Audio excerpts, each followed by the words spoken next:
This video is sponsored by Kautilya Academy Rewa. चुनाव का समय है, लोग अपने प्रशंसकों की तारीफों के कसीदे गढ़ने में व्यस्त हैं। विगत दिनों सोशल मीडिया में एक लेख प्रकाशित किया गया था जिसमें भाजपा प्रत्याशी जनार्दन मिश्रा के संबंध में लिखा गया था कि 16 वर्ष की उम्र में जनार्दन मिश्रा ने इमरजेंसी के कैदी रहे और झगड़ा खंड के कोयला श्रमिकों के लिए लड़ते हुए एक बार दिल्ली में शहडोल सांसद दलवीर सिंह को उन्हीं के बंगले में नजरबंद कर लिया था, जिसकी जानकारी लगते ही मीसाबंदी अजय खरे ने कटाक्ष करते हुए कहा कि यह दुर्भाग्य की बात है कि जनता के द्वारा चुने गए सांसद को कैद करने वालों को क्रांतिकारी कहा जा रहा है, जबकि इनकी भूमिका भी नहीं थी। वहीं आज राजनीति किस गर्त में पहुंच गई है, यह जनता को सोचने की आवश्यकता है। जिस दलवीर सिंह को कैद किया गया था उसे उस वाहवाही रूप में देखा जा रहा है। उन्हें दलवीर सिंह की बेटी के साथ सांसद जनार्दन मिश्रा एक ही पार्टी से चुनाव लड़ रहे हैं। आइए आपको सीधे सुनाते हैं उक्त लेख पर प्रतिक्रिया देते हुए मीसाबंदी अजय खरे ने क्या कहा है। खरे साहब इस समय लोकसभा चुनाव का प्रचार प्रसार समाप्त पे है। अपनी अपनी पार्टियां अपने अपने दावे कर रही हैं। कुछ ऐसी चर्चा है सांसद जनार्दन मिश्रा के बारे में कि उन्होंने एक बार पूर्व कांग्रेस के सांसद है शहडोल से दलवीर सिंह जी को बंधक बना दिया था। क्योंकि आप भी देखे हैं, इमरजेंसी देखे हैं, क्या हकीकत थी, क्या जानकारी है आप? हमारी जानकारी में तो ये घटना हुई थी और इसको अखबारों में बड़ी सुर्खियों में छपी थी, ये लीड खबर थी क्योंकि सांसद का मामला था और सांसद को बंधक बनाने का उनके ही निवास स्थान में दिल्ली में, तो इसकी चर्चा बड़ी थी। इसमें मुख्य जो थे वो RN कुमार, राम नारायण कुमार, वो शास्त्री जी के साथ में रहते थे। हम लोग भी उनको जानते थे, वो रीवा आते जाते रहते थे, कोई पत्रिका भी निकालते थे, वो शायद साउथ के रहने वाले थे। तो उसमें इनका भी नाम आया था। ये उसके मुख्य कर्ता धर्ता तो नहीं थे, लेकिन इनका नाम भी था कि ये भी थे। उस घटनाक्रम में भी ऐसा भी चर्चा में आई, बाद में पकड़े भी गए क्योंकि वहाँ पर तमाम हल्ला मच गया कि एक आदिवासी सांसद है। क्योंकि ठीक है, आपने कोई ध्यान आकर्षण के लिए काम किया तो वो संसद में भी उठ सकता था, लेकिन किसी के घर में जाके वो करना, तो लोगों को इस पर अजीब भी लगा कि ये एक तरीका, तो मैंने उसको तो आज की तारीख में तो आतंकवादी मान लिया जाएगा। आज यदि कोई सांसद को तो शायद सूट भी कर दिया जाए सरकार की तरफ से कि मारो, कि इस तरह के लोगों को माने कोई गुंजाइश नहीं है। लेकिन उस समय माहौल दूसरा था, डेमोक्रेटिक माहौल था, तो ये सब नहीं हुआ किसी के साथ भी। और हमारे ख्याल से बाद में मामले को रफा दफा ही कर दिया गया, नहीं तो इसमें तो जेल काटते ये लोग, लंबी सजा हो जाती क्योंकि प्रूफ था। तो मैंने कोई सवाल नहीं। दलवीर सिंह साहब कांग्रेस में सांसद थे, 3 बार सांसद रहे, मंत्री रहे।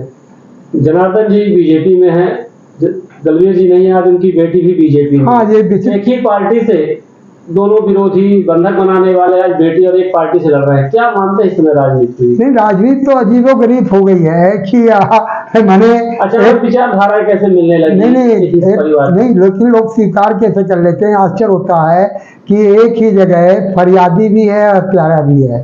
तो मैंने लगते कहते हैं ना कि ये चीज नहीं होती, आदमी उसमें एक्सेप्ट नहीं कर पाता है कि आपके पिताजी को यदि बंधक बना रखा है उसी पार्टी ने, और जिस व्यक्ति ने बंधक बनाया था उसको एक बगल की लोग सभा सीट मिल रही है, आपको दूसरी जगह मिल रही है, तो स्वार्थता इतनी हो गई है कि किसी को लेना देना नहीं, कोई सिद्धांत नहीं बना।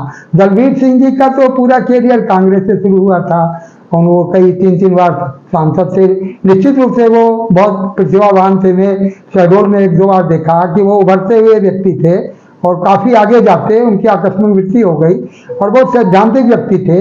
लेकिन अब बच्चे लोग क्या करेंगे, तो कोई किसी के बस में तो नहीं है। शास्त्री जी के परिवार के लोग चले गए, ये चले गए। क्या माना जाए कि निहित स्वार्थ के लिए? जी जी, बिल्कुल बिल्कुल। अगर बात करें बिंदु श्रीनिवास तिवारी जी कांग्रेस में थे, उनके नाती आज बीजेपी में हैं। मेरे को अच्छे से याद है, शायद आपको भी याद होगा कि भगवत शरण माथुर ने कहा था कि बिंद में एक सफेद व्हाइट टाइगर कहलाता है और ब्राह्मण जो वहाँ के हैं राक्षस हैं। इसमें बहुत बड़ी प्रतिक्रिया दी थी जी। श्रीनिवास तिवारी ने। हाँ। उसी पार्टी को, जिस पार्टी के लोग रावण का राक्षस कह रहे थे, उसमें आज उनका नाती जाकर ये कहता है कि कांग्रेस ने कुछ नहीं किया। जी जी। क्या मानते हैं आप कि श्रीनिवास तिवारी, सुंदरलाल तिवारी ने कुछ नहीं किया, ये बताना चाहते हैं अपने लालच पद के लिए आगे बढ़ने के लिए? नहीं, ये तो अभी की कई चीजें हैं, वो आपने छेड़ दिया इस बात को। तो बहुत बात है कि मैंने बताया जा रहा है ये संजय गांधी जो इतना बड़ा खड़ा है पूरा अस्पताल, और शिल्पी प्लाजा हो गया, और रीवा में तमाम तरह की माने चीज़ें, बहुत सारी चीज़ें आई, तो उनके ज़माने में आई, उसके पहले भी आई कांग्रेस के ज़माने में। आज एक और अखबार में हम देख रहे थे तो आया कि 2003 के पहले रीवा कस्बा था। तो रीवा तो 400 साल पहले से राजधानी रहा है। 1618 से यहाँ पर राज्य की स्थापना हुई है। तो आप कस्बा किस संदर्भ में कहना चाहते हैं? और यहाँ सवाल ये है कि उसमें अटल जी की केंद्र में सरकार थी, जब यहाँ पर दिग्विजय सिंह की सरकार थी, संयोग से अटल बिहारी की, तो फंडिंग नहीं हो रही थी, बहुत सारी चीजें दिक्कत हो रही थी, बड़ा खेल था इसमें भी। जिस ढंग से मनमोहन सिंह ने उदारता से खर्च किया, इन लोगों ने सरकारों को बदनाम करने के लिए भी ऐसा किया। तो अभी आप जैसे कंगना रनौत ने बोला कि 2014 के पहले देश गुलाम था, या हमको आज़ादी 2014 में मिली, ठीक वही भाषा राजेंद्र शुक्ला भी बोल रहे हैं कि 2003 के पहले रीवा कस्बा था। तो हमने आज पढ़ा दैनिक भास्कर में, तो हमको लगा कि ये क्या बोल रहे हैं, या तो उनको इतिहास की जानकारी नहीं है। कुछ कमियां होती हैं, हर सरकार में विकास होते हैं, विकास तो एक निरंतर प्रक्रिया है। और ये जो अभी आपने बात छेड़ी श्रीनिवास तिवारी जी की, हम लोग भी बहुत जगह उनसे असहमत थे, लेकिन उनके साथ कुछ चीजें तो थी कि उन्होंने सन 72 में जब ये सोशलिस्ट पार्टी छोड़ के विधायक चुने गए थे, ये कांग्रेस में आए, पूरा चंदौली में सम्मेलन हुआ, उसमें इंदिरा गांधी ने सैद्धांतिक रूप से समाजवाद को और स्पष्ट किया, और उनका वहीं पर, और उसमें जगदीश जोशी जो है राज्यसभा के सदस्य बने बाद में। तो ये उसके बाद उन्होंने कांग्रेस नहीं छोड़ी और लगातार रहे, उतार चढ़ाव हुए, कई बार अपमानित भी हुए, मंत्री पद से निकाला गया, तो सारी चीजें हुई। उसके बाद भी मान अपमान का घूट पीते हुए भी वो कांग्रेस में, उनका जो पार्थिव शरीर है कांग्रेस के साथ ही गया। तो मैंने इसके रूप में हम कहीं ना कहीं मानते हैं कि उनकी अपनी एक विचारधारा थी। हम लोगों ने भी उनका विरोध किया, क्योंकि शासन में थे तो विरोध होना लाजमी है, लेकिन हमने नहीं देखा कि इतना अधिक लोगों का पतन हो गया, कोई सिद्धांत नहीं है, और अपने पूर्वजों का नाम लेने में भी घबराते हैं, वंशजों का नाम लेने में घबराते हैं। ये माने पुराने अब बताने लगते हैं अपनी बुराई, खुद ही अपने मुंह से बता रहे हैं, जैसे कोई विकास नहीं, हाँ कोई विकास नहीं हुआ, अपने बाप दादाओं उनका शासन था, उन्हीं की तुम आलोचना कर रहे हो। हाँ कोई विकास नहीं हुआ, अपने बाप दादाओं उनका शासन था, उन्हीं की तुम आलोचना कर रहे हो। तो ये अजीब और गरीब बात है सबके साथ में। और रीवा का ये भी एक दुर्भाग्य है कि जो भी यहाँ चुने गए अधिकांश लोग, वो कहीं ना कहीं कांग्रेस के या समाजवादी पृष्ठभूमि के लोग हैं।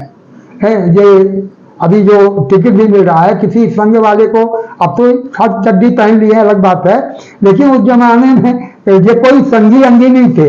लेकिन अभी क्या है कि अभी पूरा अपना गोत्र जो है, गोत्र ही बदल दिए हैं, जबकि गोत्र नहीं बदलता है आपका।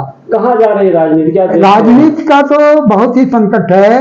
राजनीति चुनाव तय करेगा कि देश की राजनीति का अंत किस ढंग से होगा, या राजनीति बचेगी, या राजनीति केवल तानाशाहों के हाथ में चली जाएगी। ये चुनाव निर्णायक चुनाव है, इसमें लोगों को ध्यान देना होगा, सभी लोगों को, कि देश को, लोकतंत्र को, संविधान को, मूल्यों को, जीवन मूल्यों को, हर चीज को बचाना है।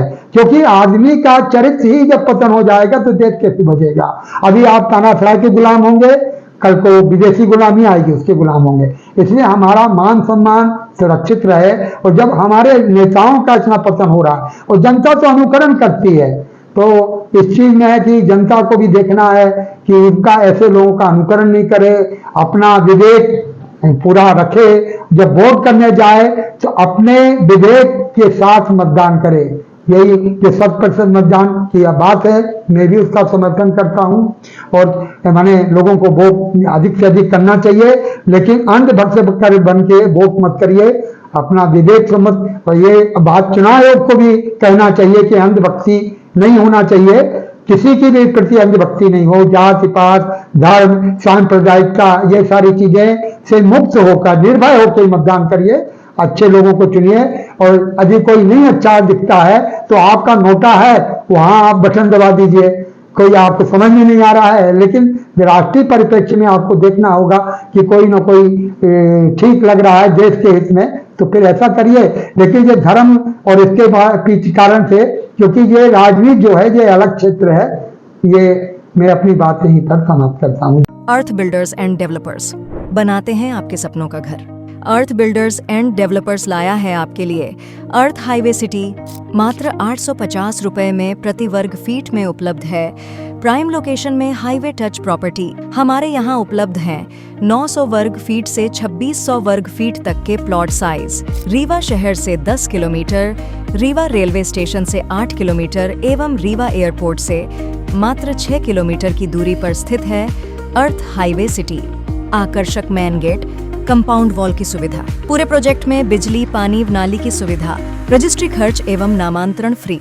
आपके अपने बजट के अनुसार हाईवे सिटी में प्लॉट बुक करने का सुनहरा अवसर।